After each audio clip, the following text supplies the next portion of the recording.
سب سے پہلے سلطان کا لقب پانے والا محمود غزنوی ہے.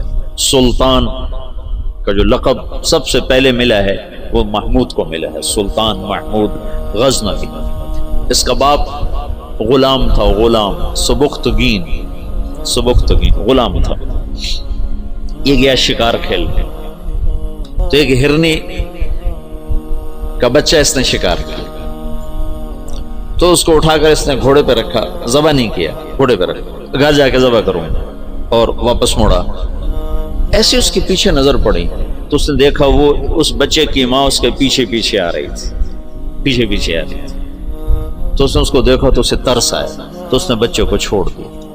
تو بچہ جا کے ماں سے جو ملا تو ہرنی نے تشکرانہ یوں سبکتگین کے آگے یوں سر جھکایا کہ تیری بڑی مہربانی. رات کو سبکتگین نے خواب دیکھا کہ تو نے مخلوق پہ رحم کیا، اس کے سلے میں اللہ نے تیری اولاد کے لیے بادشاہی کا فیصلہ کر دیا. تو سبکتگین نوکر سے ایک صوبے کا گورنر بنا، اور محمود غزنوی آدھی سے زیادہ دنیا کا بادشاہ بنا. اور غزنی پوری دنیا کا کسی زمانے میں سب سے خوبصورت شہر بنا. محمود 33 سال کی حکومت کے بعد فوت ہوا ہے 416 ہجری میں. 1974 میں غزنی میں زلزلہ آیا اور محمود کا مزار بھی ٹوٹ گیا، قبر بھی پھٹ گئی. ظاہر شاہ کا مرحوم کا زمانہ تھا، تو اس نے قبر کو دوبارہ اور گنبد کو، مزار کو دوبارہ بنوانے کا حکم دیا. تو انہیں ساری قبر کھول دی، ساری قبر کھودی تو اندر کچھ بھی نہیں تھا. تو ان کو جستجو ہوئی تو انہوں نے تھوڑا سا اور کھدائی کی، تو پھر نیچے سے ایک اور وہ لحد نکل آئی. وہ جو اس لحد میں اس کا تابوت پڑا ہوا تھا، لکڑی کا تابوت صحیح سلامت، جیسے کوئی ابھی رکھ کر گیا. اور اس کو اس وقت قبر میں گئے ہوئے 1000 برس ہو چکے ہیں، 1000 برس. وہ لکڑی سلامت ہے. تو ان کو جستجو ہوئی، جب لکڑی سلامت ہے تو اندر پتہ نہیں کیا ہوگا. تو ایک فرانسیسی انجینئر تھا، وہ کھول رہا، تو اس نے پیچ کھول کے جب ڈھکن اٹھایا تو بے ہوش ہو کے پیچھے گرا، یوں گرا. تو پیچھے جو مسلمان تھے انہوں نے آگے دیکھا تو محمود اپنے تابوت میں ایسے پڑا تھا جیسے ابھی سویا، اور اس کا سیدھا ہاتھ سینے پر تھا یہاں، اور اس کا کفن یہاں تک ہٹا ہوا تھا، آدھا سینہ اس کا ننگا تھا اور سینے پر ہاتھ تھا، اور ایسے سویا تھا جیسے ابھی کوئی اس کو سلا کر گیا. تو انہیں ہاتھ کو اٹھا کر دیکھا تو نرم گوداز. تو پھر اس کو رکھا، بند کیا، وہاں دوبارہ اس کو دفن کیا. میرے محبوب صلی اللہ علیہ وسلم ایسی زندگی لائے ہیں کہ مسجد کا امام نہیں، 3 بر اعظم کا بادشاہ بھی مرنے کے بعد ایسے اعزاز پا سکتا. شہید بھی نہیں ہے، تبھی موت مرا ہے. ٹی بی ہو گئی تھی، تب تک ٹی بی سے مرا تھا. اور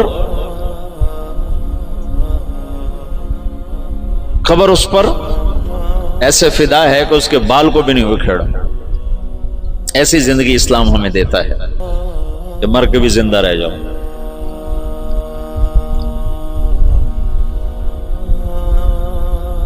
تو شہاب الدین غوری پھر پہلا بادشاہ ہے جس نے باقاعدہ، محمود کی مثال ہے جیسے کسی نے ہل چلا کر زمین برابر کر دی.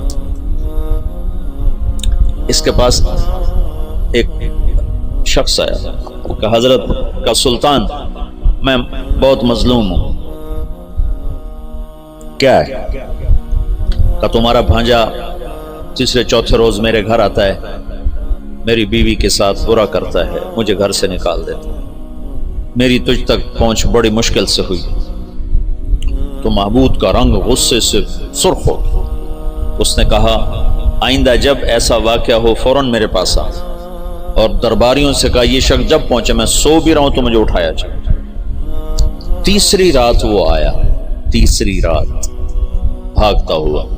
تو سلطان اس کے ساتھ اٹھا اور اس کے گھر پہنچا، اور اندر جاتے اس نے پہلے چراغ بجھایا، پھر ایک وار کر کے اس کا سر اتارا، پھر ساتھ ہی وہ زمین پہ گر کے کہنے لگا ویحک اسقِ، تیرا بھلا ہو جلدی سے پانی لا. تو بھاگ کے گیا، پانی لایا، پانی پہ کہنے لگا چراغ جلاؤ.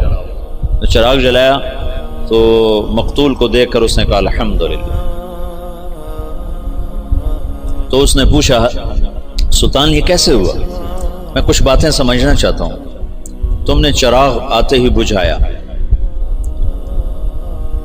قتل کر کے زمین پہ گر گئے، پانی مانگا، اس کو دیکھ کے الحمدللہ کہا، یہ کیا مسئلہ ہے؟ تو محمود نے کہا جس دن تم فریاد لے کر آئے تھے میں نے قسم کھائی تھی نہ کھاؤں گا، نہ پیوں گا، نہ سوؤں گا۔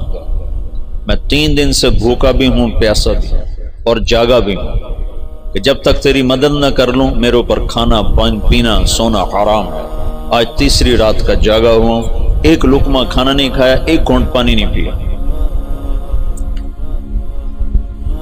گرا میں اس لیے، پانی میں نے اس لیے، چراغ میں نے اس لیے بجھایا کہ اگر میرا بھانجا ہے تو میری تلوار کہیں کانپ نہ جائے، وار صحیح کرے، اور الحمدللہ میں نے اس لیے کہا کہ یہ میرے خاندان کا بھی نہیں چے جائے کہ میرا بھانجا ہو، یہ تو کوئی میرے نام پہ تمہاری عزت لوٹتا رہا۔ ان صفات پر قبر نے اس کو نگینہ بنا دیا، اس کو کھایا نہیں ہے۔